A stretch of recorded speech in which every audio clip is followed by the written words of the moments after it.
Hi, I'm Stephanie J. Block. And I'm Mary Lee Fairbanks. Welcome to Stages Podcast, where we're bringing creation and connection to center stage. Can I interject very quickly because our listeners, their imaginations go wild. So everybody, she is human, a gorilla doctor. She's not a gorilla herself. She is a human woman person that treats gorillas. Thank you, Stephanie. But I think one of the motivators and the things that's most wonderful about the work that we do as gorilla doctors is the fact that we are saving the lives of animals that are almost identical to us. So I guess I would say I wear proudly the badge of a human great ape. We're all related.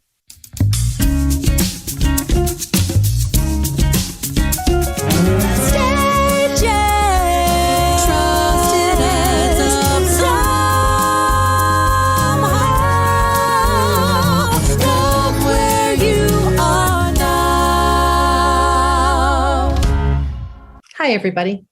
September 24th is World Gorilla Day. And in honor of that, we are interviewing one of Rwanda's gorilla doctors. This is the second in our three-part series about Rwanda. The gorilla doctors are doing a fundraiser right now called Growing Up Gorillas. They're raising money to monitor the health and well-being of the 166 gorilla infants that are across Rwanda, Uganda, and the Democratic Republic of Congo. We hope that you loved today's interview as much as we did. And if you're interested in making a contribution, the link is in the bio. We have an incredible woman on our podcast today. She is a wildlife veterinarian, and her operating room is the wild open spaces of the Virunga volcanoes in Africa. She is the director of the Gorilla Doctors and the executive director of the Karen C. Drayer Wildlife Health Center at UC Davis School of Veterinary Medicine. She has dedicated her life to the well-being of wildlife and conservation of mountain gorillas and lowland gorillas. Please welcome to our podcast, Dr. Kirsten Gilardi, Gorilla Doctor. Kirsten Gilardi to stage, please. Dr. Kirsten Gilardi to stage. Hi, Mary Lee. Hi. Who is that person you just introduced? That's not me. I think it is. You better embrace it, lady, because okay. you know how people ask you if you could ever have another career, what would it be? Mine would have been gorilla doctor. If I were smart enough, and if I had gone to veterinary school, I would have been doing the gorilla thing. Because you are smart enough, and it's never too late to go to veterinary school, as I think I told you the first time I met you, Mary Lee. Yes, when I talked your ear off at dinner, I was like, tell me more about gorillas. Tell me more. So I want to start out by just asking you to explain to our listeners a little bit about what you do as a gorilla doctor, how you ended up in that field of work. I know that you work with many more animals than just gorillas. So feel free to just tell us about all the things that you do. For me, one of the motivators and the things that's most wonderful about the work that we do as gorilla doctors is the fact that we are saving the lives of animals that are almost identical to us. So I guess I would say I wear proudly the badge of a human great ape. You know, we're all related. And so I don't know. I know, Mary Lee, you've had a chance to track and see the gorillas, and you know what it's like when you lock eyes with them in the forest. Yeah. You look at them, they look at you, and it's even still, it's a pretty emotional experience. And I've always described that to people, and I don't know how to describe it. It's one of those things that you can't really describe until you experience it. But I say, it's almost like if you were just told you had a family member that you didn't know you had, and you were meeting them for the first time. Yes. That kind of. Yep. Well, I took Stephanie up this summer for the first time. Oh, that's wonderful. And I've been up four times, and it's never enough for me. And every time I go up, I cry. Something it hits me from the bottom of my soul, and I keep trying to put into words what it is. And the closest I've ever come is that the very first time I heard them speaking to each other, those low grunts, I was immediately brought back to the first moment I heard my son's heartbeat. And I felt like this is God. This is like the curtain has moved and we get a peek inside. But the other thing that always occurs to me when I bring friends up you see people, they're trying to inch their way closer. They're trying to get eye contact. They're trying to connect. They're trying to make a connection with these creatures. And all that occurs to me, and I think this is where the well of emotion starts to rise for me, is that the thing that we're so desperately trying to cling to attach to recognize in each other is the very thing that as humans we're destroying on a daily basis.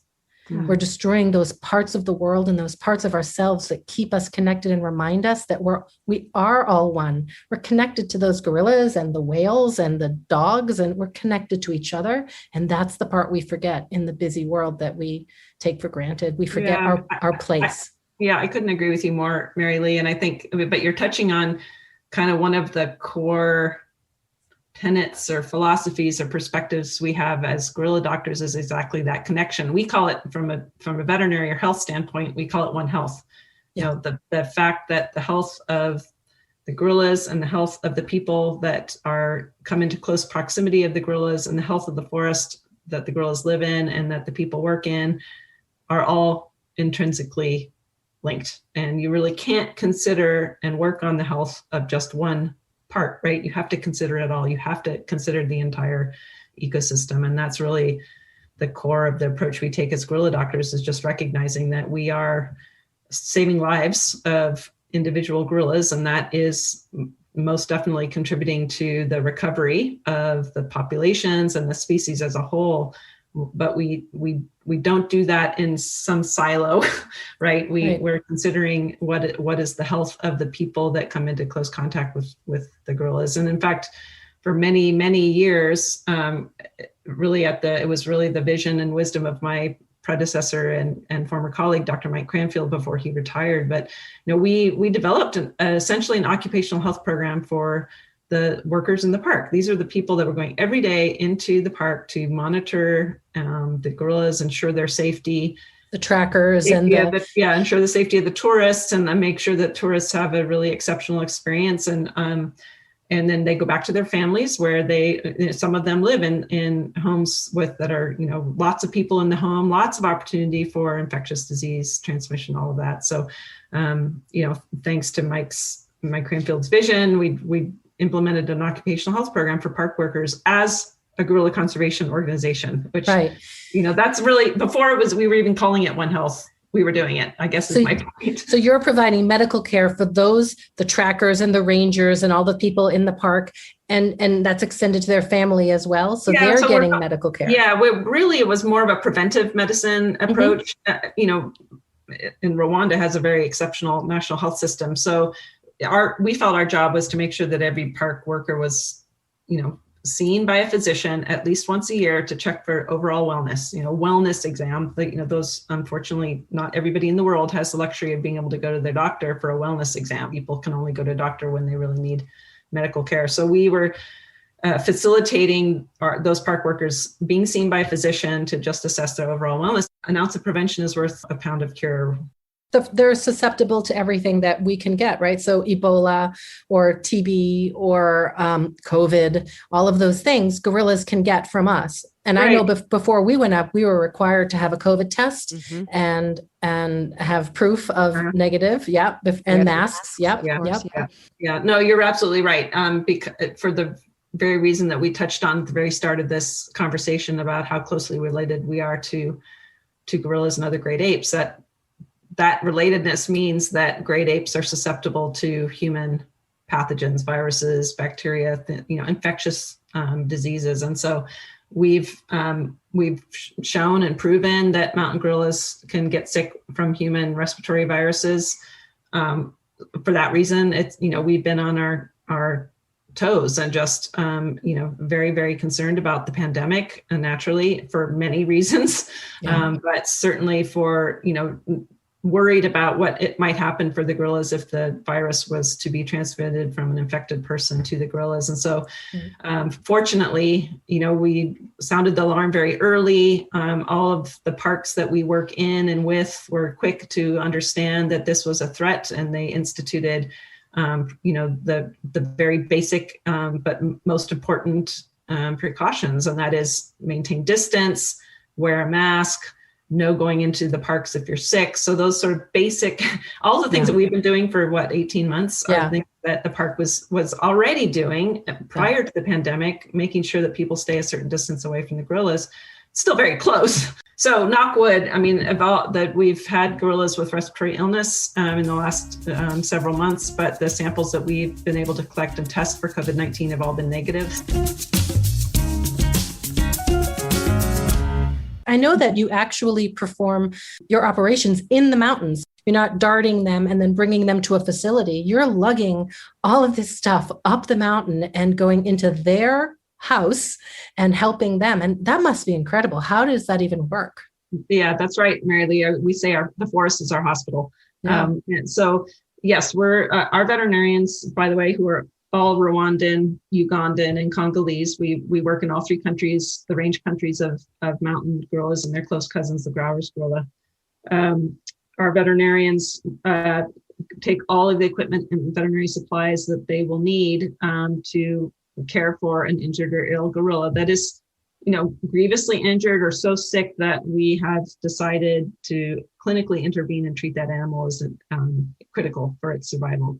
Mm-hmm. And so everything gets taken to the forest. We use anesthetics that can be delivered by a dart. Gorilla that's been darted essentially falls asleep very, very quickly. Our veterinarians, they're a well-oiled machine. Everybody knows their responsibility during that particular intervention, gets the work done really quickly, carefully, but quickly. And that's an opportunity to collect samples. So even if we're anesthetizing a gorilla because it's been caught in a snare, it has a snare, wire or rope snare around an arm or a leg or even a neck. Sometimes the babies get them around their necks. Even if it's a intervention to remove a snare, clean the wound, give the animals antibiotics and pain relievers, we'll use that as an opportunity to collect other samples, because that's truly a golden opportunity. To have your hands on a wild, endangered animal is not an opportunity to be missed from a just general health surveillance standpoint. So we'll collect samples during an intervention. We've also developed techniques for collecting samples that can be diagnostic. Collecting a fresh fecal sample from the forest could tell us a lot about what's going on in the population. And that's been one of our go-to methods for gorillas in the last several months. We've had respiratory illness outbreaks because we've optimized some assays for detecting human respiratory infections or viruses in fresh fecal samples from gorillas. So we can't always, commonly, Mary Lee, you may have seen this, and Stephanie, when you went there, but gorillas actually make these what we call night nests. They'll find a place on the forest floor, up in the in the low branches of a tree, to sleep for the night, and they all sleep together in one big happy family. And before they move off to start feeding, they'll often defecate, and so those are fresh samples that can be very helpful from a diagnostic standpoint. When I was up in the mountains, and having that great privilege and experiencing it with my husband to witness this family grouping. I forget the cultural name, but the family that they call special. Was it Akasha?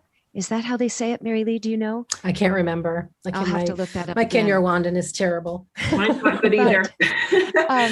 But, I was so focused on the silverback, and my husband captured incredible pictures of a mama grouping, and the mama was holding an infant. We later found out probably a week old, but the relaxation of the limbs at first with the untrained eye, we thought, how beautiful that this baby can just let it all relax. And then we showed our trekker, Claude, and he said, oh no, I'm not sure. I don't think that little infant is still alive.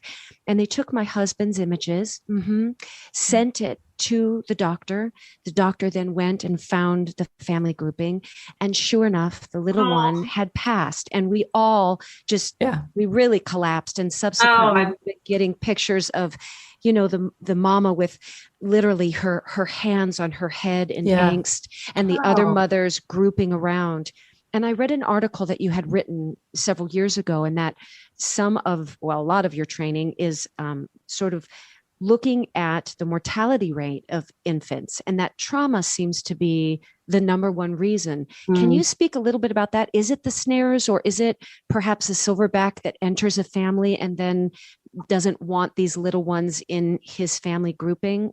I Well, don't know very much about it, but I'd love to learn more. Sure. First of all, I'm sorry that was your experience. It had to have been just heartbreaking, and it is heartbreaking for all of our staff when they are having to deal with a death of any gorilla. Let me tell you, a silverback to newborn infant, and it's but there's a certain amount of mortality in the population is normal, right? But still, any death is something we take very seriously, and if we can retrieve the carcass, and we'll do what we call a postmortem exam to see, learn as much as we can about what might have caused the death of that animal, whether it was an infant or an adult male. You touched on the mom still holding her dead infant, and just another example of how we can identify with grief that may be being felt by that animal, but also that the rest of the family being a part of that experience for the mother. Grouping around her. See it happening. I wasn't there, but I know exactly what you're describing.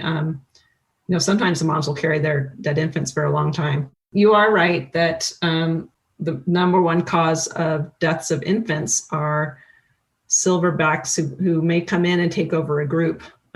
So they become the lead silverback, and it's in their interest from a genetic standpoint to make sure that all the infants that he's going to be protecting in the future in that group are his.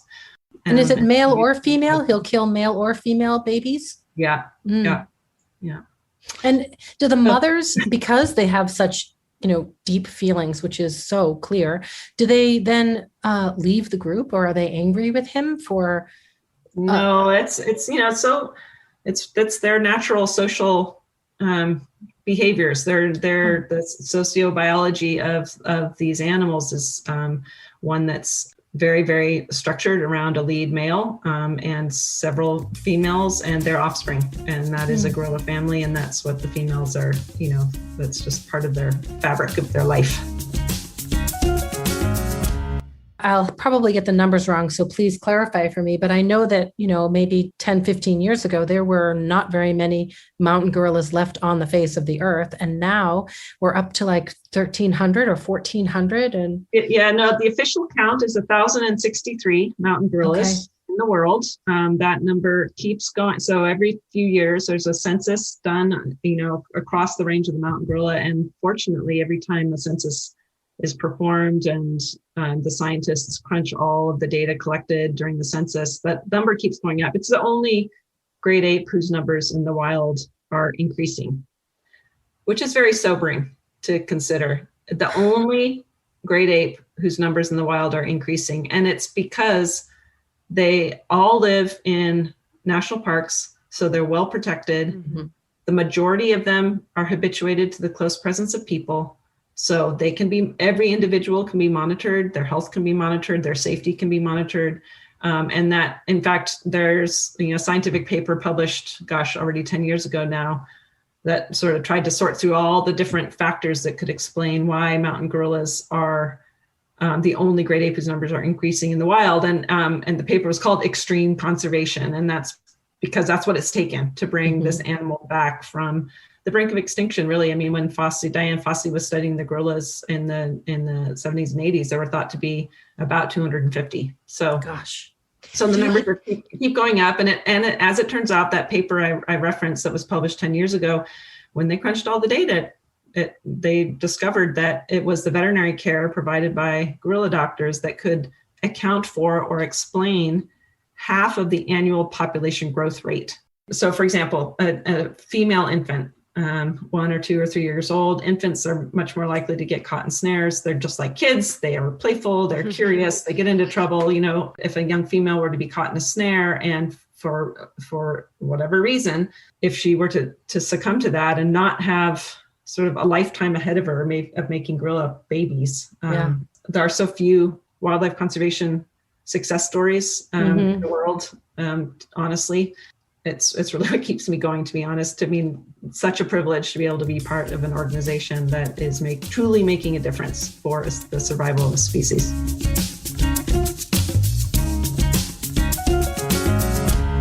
And I know that you don't only work with gorillas. What other conservation efforts do you have going now? Something with killer whales too, I think, right? Right. So the Gorilla Doctors is near and dear to my heart and takes up much of my time. But you mentioned in my introduction, thank you, that I also direct the Karen C. Drayer Wildlife Health Center at the UC Davis School of Veterinary Medicine.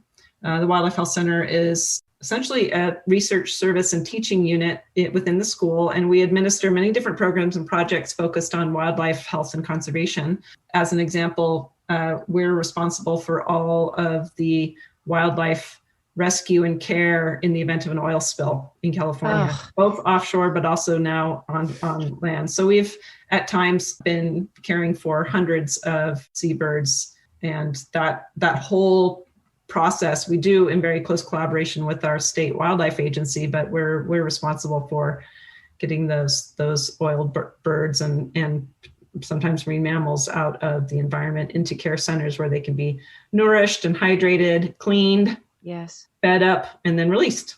So that's a huge operation. When there's a spill, it's an all hands on deck kind of situation. You talked about extreme conservation, and I can understand seeing those fruits of your labor and results in an area that's contained. When you speak of the ocean, I mean, what steps can we even take to move forward in extreme conservation? Because talk about boundaries and borderlines, there are none when you're under the water, but there's got to be something that we can do to, besides signing all the petitions and calling, the heads of Congress and Senate and say, please do something.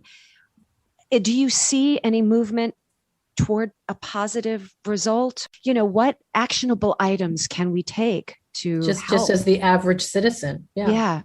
Well, Stephanie, I feel like you were in my brain. What would it have been 18 years ago? Because I was having the same sort of desperate need to act as a veterinarian. I have a lot of colleagues that just do an amazing job.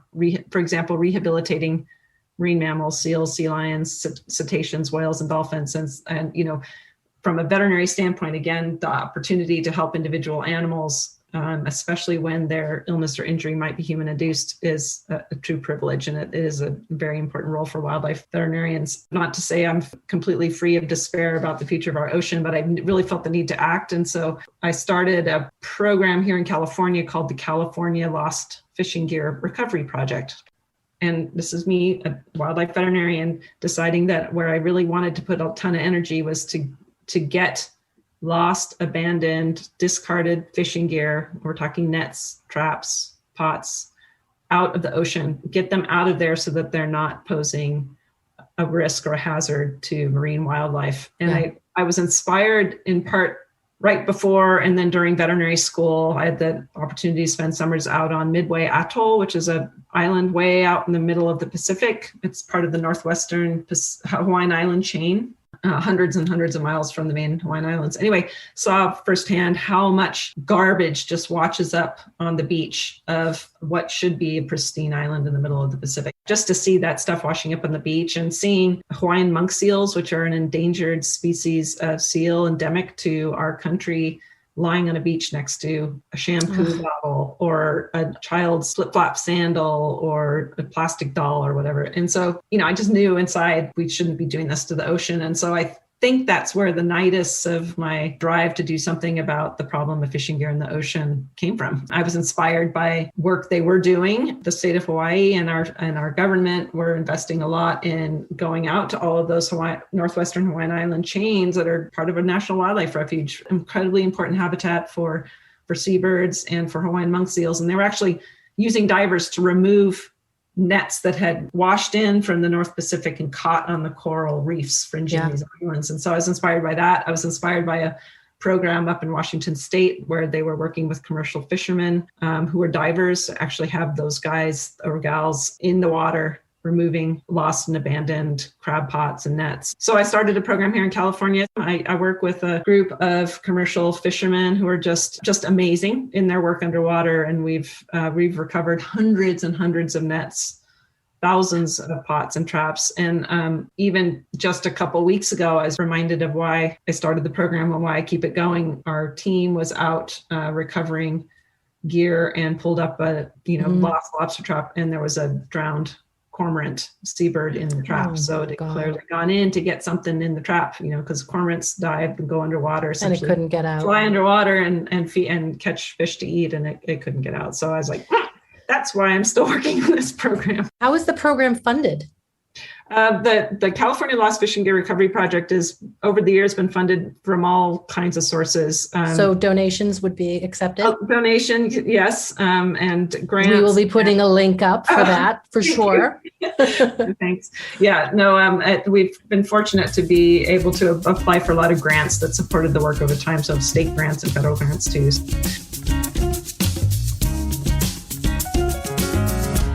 Since 2011, American Giant has been making everyday clothing with extraordinary effort. Not in far-off factories, but right here in the USA.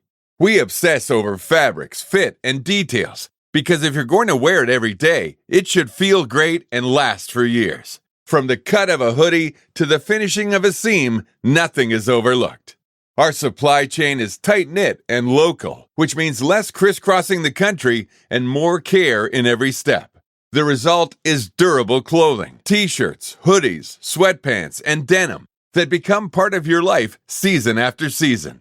This isn't fast fashion, it's clothing made with purpose by people who care as much about how it's made as how it fits.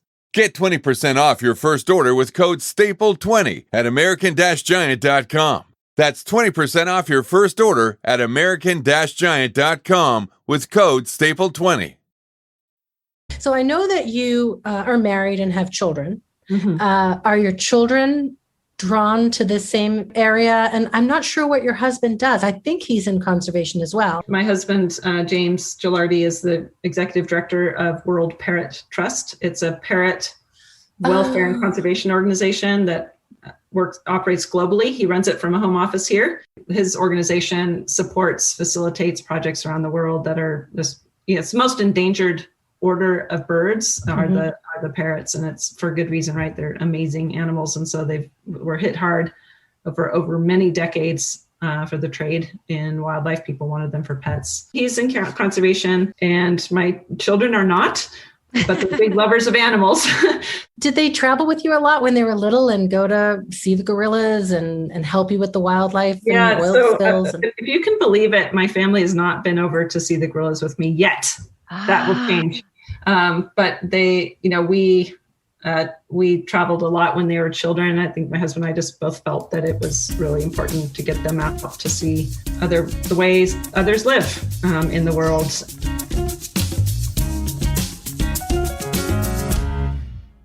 Maybe you can help me with something that I really struggle with, and it's zoos.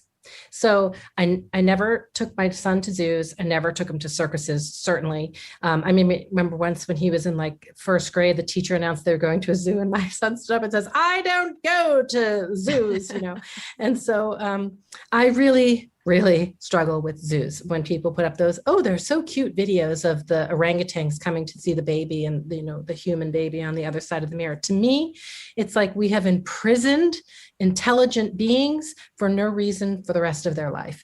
Mm-hmm. If zoos could be monitored where they were only wounded animals that could not survive in the wild, then I'd be on board, but I don't know if that is the case, or if it is the case, if it's even monitored. So I really struggle with this because I know there are some zoos, like you work with the San Diego Zoo, is that correct? Our school has a very close partnership with the San Diego Zoo. So yeah. I know there are some zoos that do good things, but can you explain how I can have better feelings about it in my world? Well, first of all, I totally accept and acknowledge everybody has their opinion about zoos, and I get where you're coming from. I feel that zoos play a really important role in our society from an equity or inclusion standpoint. When you think about the fact that most people in our country don't have the opportunity to see animals in the wild, and that the only time they might be able to see an animal that's not their pet is in a zoo, the only time they might be able to have the opportunity to learn about that species and the perils it faces in the wild, to gain for themselves a deep intrigue or appreciation or curiosity or connection with that animal, that species. But to me, that's putting a human's curiosity above the need for freedom over another creature. I understand you saying that. Although I think, I mean, let's be honest, humans have to be the ones driving the solutions for wildlife in the wild, right? So we're not going to do a better job with wildlife conservation if we don't have resources and the motivation and the drive and the passion in the population for that as a goal. We can't assume that everybody is going to have an intrinsic, deep, abiding trust and faith in the value of biodiversity if people can't see it with their own eyes. And so I feel that there is a role for animals in zoos as ambassadors for their species and for the places where those species live. And it is often the only place that people, especially children in cities, may ever get to actually even see with their own eyes. What does an elephant look like? What's a giraffe look like? What's a zebra look like? What's a lion look like? It's like, wow, it's a real animal. It's not just something that I saw in the last Disney movie. It's a real animal. And it's an opportunity for them to really have their eyes open to what is facing wildlife. Let's also not forget that it's where a lot of really important science and knowledge has come from about some of these species. So long before people, organizations like mine were out in the wild, treating animals in the wild, we were learning a lot about these species because we could study them in captivity. Back in 2017, I read that you and a group of other scientists had found in bats the COVID. Is that correct? Not necessarily maybe the same strain or understanding of the disease and the infection as we do now, but it certainly was on your radar 3 years prior before it manifested itself. I'm not sure which paper you're referring to. We didn't find the COVID-19 virus per se, but for 10 plus years, our One Health Institute at the veterinary school was running a USAID funded project called the Emerging Pandemic Threats Predict Project. And we were working with partners all over the world, 30 plus countries, humanely, safely collecting samples from bats and primates and rodents to screen for known, but also novel, what we call novel viruses that had never before been described. And we detected hundreds of new viruses, many of them coronaviruses. We've not detected the COVID-19 virus, but the point is that we sort of showed with that project, not only are these viruses that have the potential to become human pandemics circulating in wildlife, but it's, the other goal of that project was really to better understand, okay, what are the circumstances under which sometimes these viruses come out of those wildlife reservoirs and infect human communities? How much of it is related to the fact that, we are removing degrading forests where these animals live naturally, right? So we're doing things that bring people into close contact with wildlife. I mean, we're hunting wildlife, bringing them into markets where people have, close contact with live, but also dead wild animals that are being sold for consumption. So there are lots of things we're doing as humans that really increase that risk. We did so much work with our partners in those countries for the whole human community to be able to detect those pathogens in wildlife, but to really have the ability to do that quickly, to get the word out to everybody who needs to know about an emergence event, and then start the process for response. Okay, time for the 5 questions. What would you tell your teenage self if you could go back and talk to her? Okay, so here's what I tell young people who are going into my profession, who have an interest in wildlife and conservation. And what I always end up telling them, and so I guess I wished I could have told my teenage self this, is that there are many routes to success in life and to achieving the goals that one wants in life, whether those are professional or personal. I think remaining open to opportunities and just taking them when they're in front of you, maybe without knowing where it might lead, is really important. And I worry, I see a lot of young people really anxious about feeling like they got to figure out the secret. What is the secret path? Please tell me. It's like, there's no secret. You need to be a great person. You need to work hard. You need to be a team member, and you need to just take advantage of opportunities. One of our mottos on this show is just say yes. Just say yes. Say yes. I like that. Yeah. Do you have any sort of good luck charm or ritual when you're about to embark on something big in your life? Oh, I don't. I the closest thing I have to that is I carry in my purse this stone I found on the beach in Baja California that is heavy and so smooth and it's just beautifully polished, and it just feels good in your hand. And I carry that in my purse because sometimes I just want to hold it because it feels good. It grounds you. It grounds me for some weird reason. It's cool. That's very cool. On TV, I'd show it to you and you'd know what I'm talking about. And next time I get to see you in person, I'll let you hold my rock. Oh, I can't wait. People pick up your purse and go, what the heck do you have here? What, do you have rocks in your purse? So I'm telling you, that rock must have good mojo. So I would like to hold that rock one time, suck up some of your brilliance. Okay. Tell us something about yourself that people would find surprising.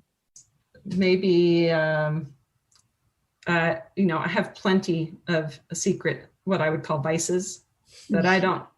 Come on. Okay. Just one. I could spend hours on YouTube watching my favorite musicians in concert. I like nothing more than to peruse real estate websites to just think about, what would it be like to own that house or that ranch or that piece of land? Oh, yeah. My guilty food pleasure is croutons on my salad. Let's see.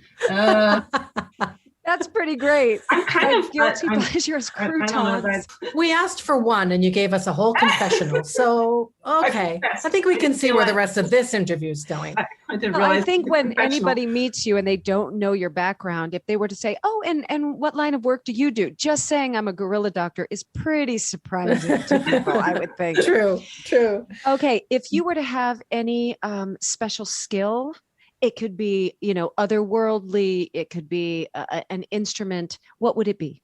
Oh, okay. At this moment, and this is also is a reflection of my own, by beating myself up for not having gained this skill because I have all the tools at my disposal.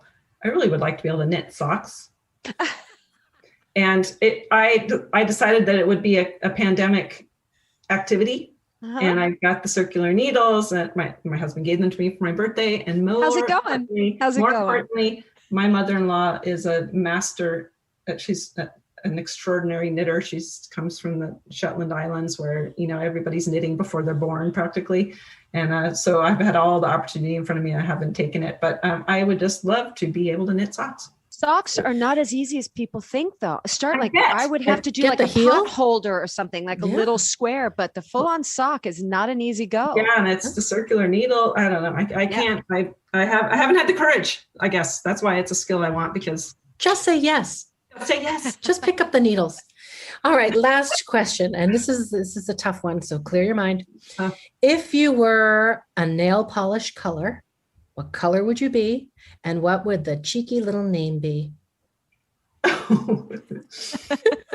I would be some shade of ocean blue. Mm-hmm. And let me come up with a creative name. It would be something like Rocks in your socks. Rocks in her purse. Oh, that's a good one. Rocks in my socks. Rocks in toe polish. A toenail polish color. Rocks in my socks. That's actually very cute. Yeah, I got rocks in my socks.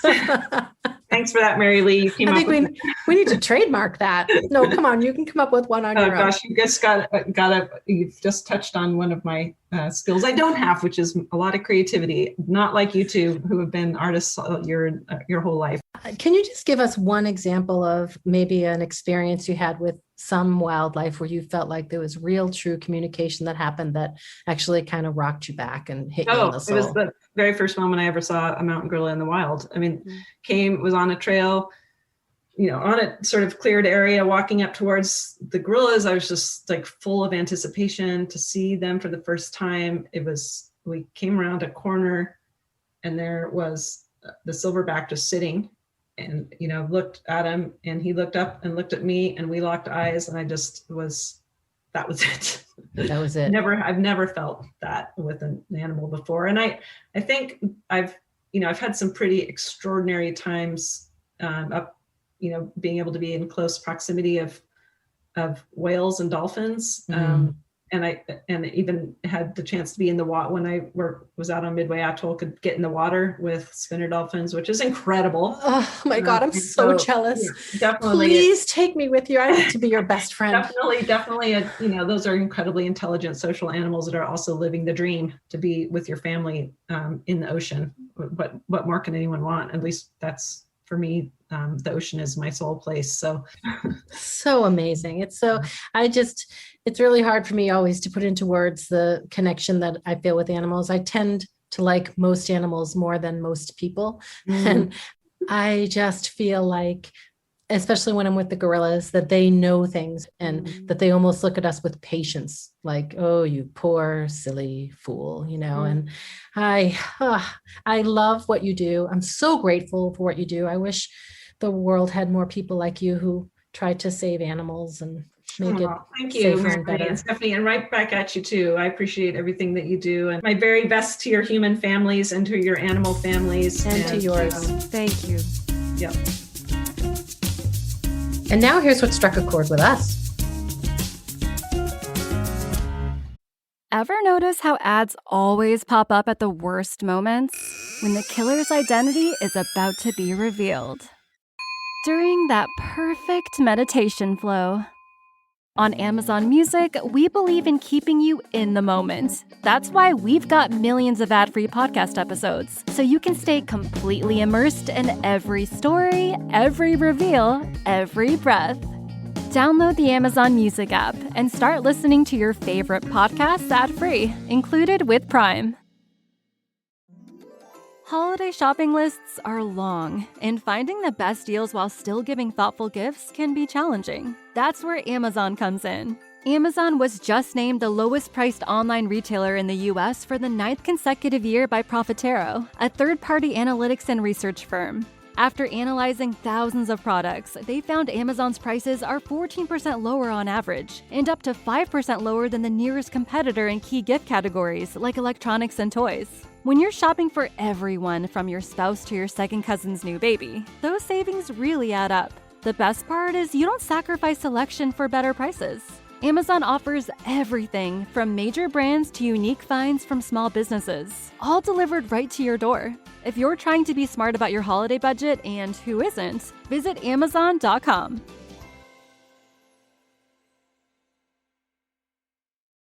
I mean, that's an amazing person. She dedicates her life to making the world a better place. Like, doesn't just say it, but actually does it. And I mean it when I say, like, if I had been a very smart student, and because I did want to be a vet when I was a little kid, oh my gosh, I would have totally done her job if I could start over. I sat here in awe and was completely intimidated by her. I think I only had 2 comments for the whole interview because it was like watching a master do their craft in a language that I don't speak. So I just thought, you know what, Steph, why don't you just pay attention, learn as much as you can, as opposed to commenting on something you don't really know about. I did feel your hurt and your questioning of the zoos. I loved her answer. I'm kind of middle of the fence, right? I do believe there's something to be learned by children and adults watching animals and learning from them. But I can hear your point of view as well, that they should be free. You and I have discussed that, we're on board with humanity. You and I love humanity. We just sometimes question humans. Yeah, exactly. and I think when you and I were there with the apes in the mountains of Rwanda, that spoke to me in the sense that watching them, you see their truth in their eyes and in their actions. They have agendas. I think the gorilla family has a hierarchy and an agenda, but there is no manipulation. They're just doing what they know to be right for their family unit. Sometimes it's difficult to watch that circle of life, right? Because we in our human and quote unquote evolved selves say, oh, that shouldn't happen. But for the wild kingdom, they're each playing their role perfectly and accordingly to what makes it work for the health of the entire united animal kingdom. Yeah. They all work together for the greater good. And that's the humanity that you and I really are attuned to. It's something to behold. And her understanding of that and her understanding of how the whole ecosystem works. That's why I just was like, if I speak up, it's going to be really for my own benefit. So why don't I just sit back, listen, and learn? And I certainly did learn. So just to bring this around to the country of Rwanda and how much they've done in order to preserve the gorilla population and to literally help bring it back from extinction. For every person that goes up, a portion of the fee that they pay goes to each of the small communities that live at the base of the volcano, so that they can have little restaurants, have little gift shops, so it employs people that help you, hike up the side of the mountain, and the gorilla guards, because there are literally men and women that live on that mountain and guard the gorillas so that they can't get poached. So in doing this, in giving a little bit of money to the communities that live around the volcanoes, they're inspiring the people to help care about the gorillas because it's part of their livelihood. The other really interesting program that they installed was they found some of the people that were poachers. Now, the poachers are killing, right, because they need to feed their families, They found these poachers and they hired them to now guard the gorillas. So, they know the mountains, they know the jungles, and they say, look, now we're going to pay you to take care of the animal that you were poaching. And so it's just genius. It's brilliant. So the price to go up is high, but it does so much good. And between the government's progressive values and the gorilla doctors' dedication, it's incredible what they've been able to do to bring this creature back from literally the brink of extinction. I was also inspired to do more, for the world. Of course, we recycle. Of course, I'm constantly conscious of, is this waste? Can I make sure I have, bags in the back of my car? Can I streamline anything to make sure that it's better for the environment? But I want to do more. Well, because purchase power speaks. Where you spend your money speaks.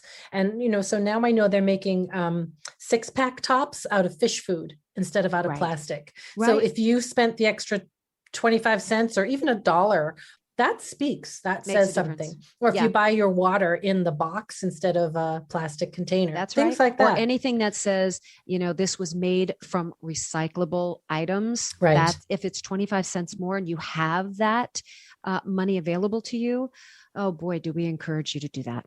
Yeah. All right, my friend. Thank you for that interview. I'm going to go talk to the goats now. Oh man. I'm going to go commune with my goats.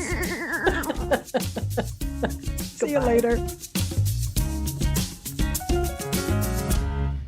So if this episode resonated with you, please follow, subscribe, and share. You can always find us at stagespodcast.net. We'd like to give a big thank you to our assistant editor and doer of all things technical, Saren Cho. Thank you, Noah Kaiserman and Garrett Healy, for our beautiful original music, Melanie Von Trapp for our Stages Podcast logo, Ben Walding, our sound engineer, and Allison Arns, our PR and social media expert. And thank you, our cast members, for joining us today. We hope you come back next week.